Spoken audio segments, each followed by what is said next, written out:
Hello there my RPG lovers and welcome to another video. There could be a lot of reasons for a bad sequel and it's really easy to criticize, but sometimes you just can't find an explanation for terrible design decisions. Especially when the sequel just ignores a big part of what made the previous game so good. And the only thing you can ask is why? Who thought this was a good idea? We got this shit, sis. Fucking A. A bad game can do a huge damage to the entire franchise, and unfortunately, sometimes the damage is irreversible. Today we're going through the list of 5 RPGs that basically ruined their respected franchise in one way or another. Number 5. Sacred 3 is nothing but an insult to fans of this series. Almost every major feature that was established in previous games is nowhere to be found in Sacred 3. The first Sacred game came out in 2004, and at the first glance it seemed like it trying to look like Diablo a bit too much. But it turned out to be a great isometric action RPG with some really interesting gameplay ideas. The open world in this game was massive, you had bunch of interesting locations to explore, 8 different classes, tons of loot of course, and a unique progression system. The sequel was no different, it took the same formula and just improved it. The biggest change was probably the art style. It didn't look like Diablo 2 anymore, that's for sure. So what happened with Sacred 3? Why they decided to strip down all RPG elements and turn the sequel into a mindless, uninspired hack and slash game? Well, it's pretty simple actually. The first 2 Sacred games were developed by Ascaron Entertainment, but unfortunately this video game developer went bankrupt in 2009.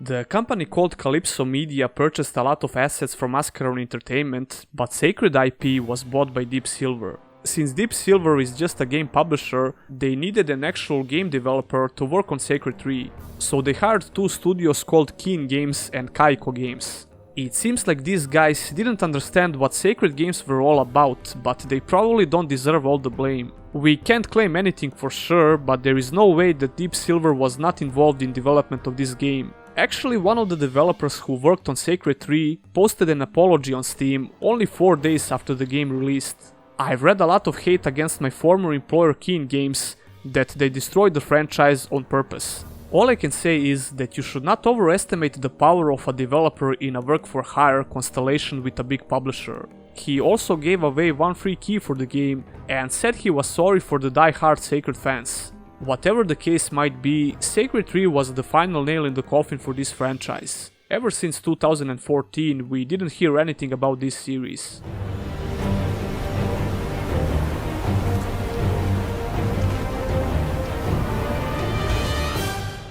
Number 4.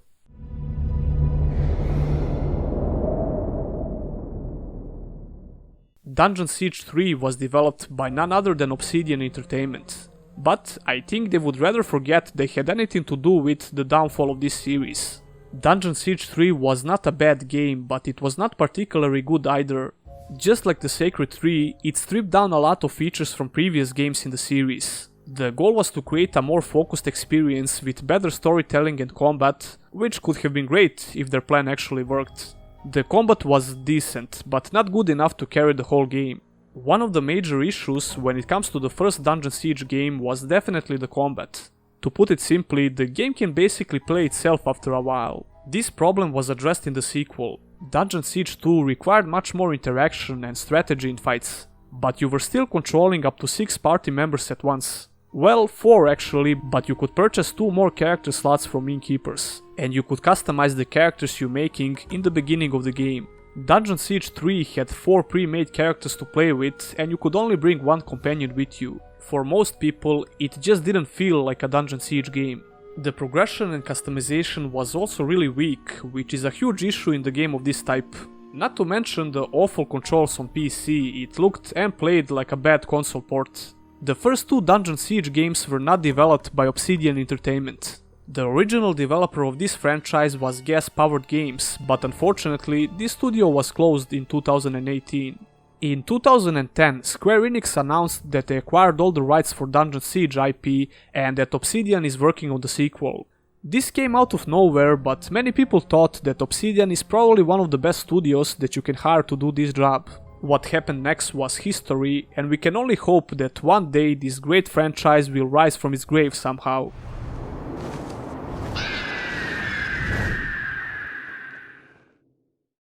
Number 3.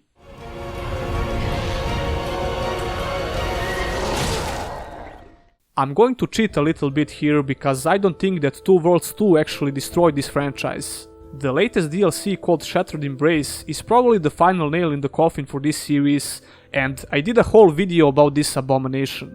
Shattered Embrace came out in September of 2019, which is kinda crazy because Two Worlds 2 was released way back in 2010. A 10-year-old single-player RPG is still getting major content updates. This would actually be amazing if Shattered Embrace was not just a slap in the face to everyone who actually liked Two Worlds 2. Two Worlds 2 was not a revolutionary game or anything similar, but it offered a really solid role-playing experience along with an amazing magic system. Even though it was not received with open arms, it managed to find its player base. If you could tolerate a bit of jank here and there, you could probably enjoy this game.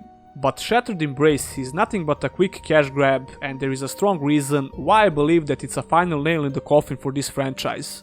In 2017, Two Worlds 2 suddenly got microtransactions out of nowhere, and that was the first red flag.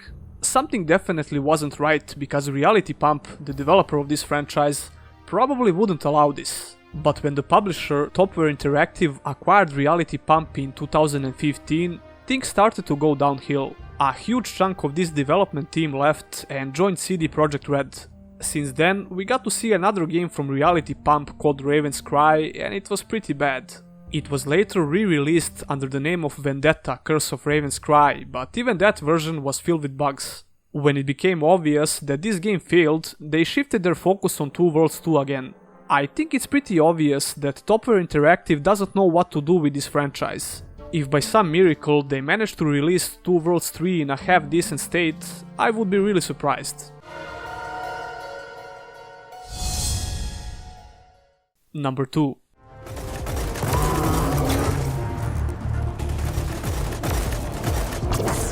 I think that Mass Effect franchise doesn't require much introduction. It started as a solid third-person shooter RPG, and it immediately gained a lot of fans. BioWare was always known for creating amazing role-playing experiences ever since Baldur's Gate. When it comes to Mass Effect franchise, I think that most fans would agree that the second game was the best in the series. The third game was also great in my opinion, but it was known for its really underwhelming ending. I'm not a huge fan of this space futuristic setting, but even I think that every RPG fan should definitely experience the trilogy at least. When it comes to Mass Effect Andromeda, you could only miss the huge shitstorm around this game if you've been living under a rock or something. It was developed by BioWare's B team for some reason, and it failed to deliver a quality experience that everyone comes to expect from this studio. Well, from the A team at least. Even if we take all the bugs and glitches out of the equation, the game was just mediocre at best. Andromeda really damaged this series, but at first I didn't believe that this was the end for Mass Effect.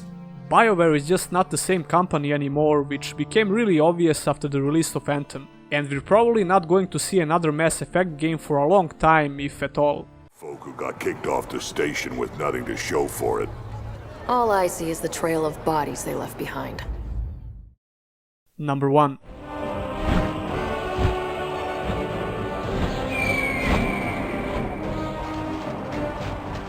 If you've been following my channel for a while, you probably know how much I love Gothic games. I talk a lot about this series on my channel, and I did a bunch of videos related to Gothic franchise. My all-time favorite is Gothic 3, and yes, I know that this isn't such a popular opinion. Gothic 1 and 2 are considered to be one of the best action RPGs ever made, and I completely agree of course. So what happened with Gothic 4 Arcania?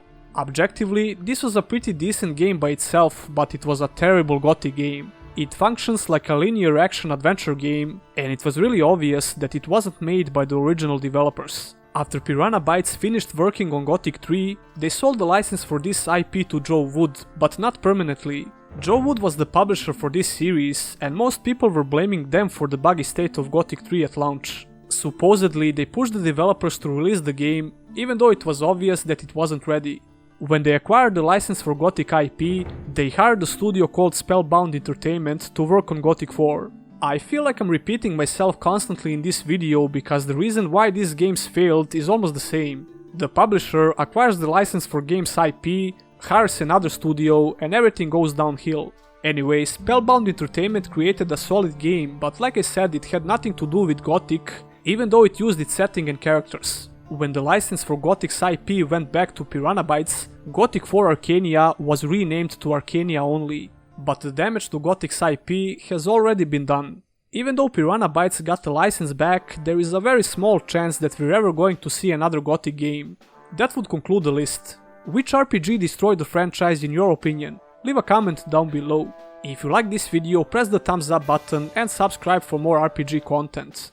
Click on the bell icon so you don't miss any future uploads. Special thanks to my Patreons and YouTube exclusive members, and if you as well want to become one of them, all the links are in the description. That will be all, and I'll see you in the next one.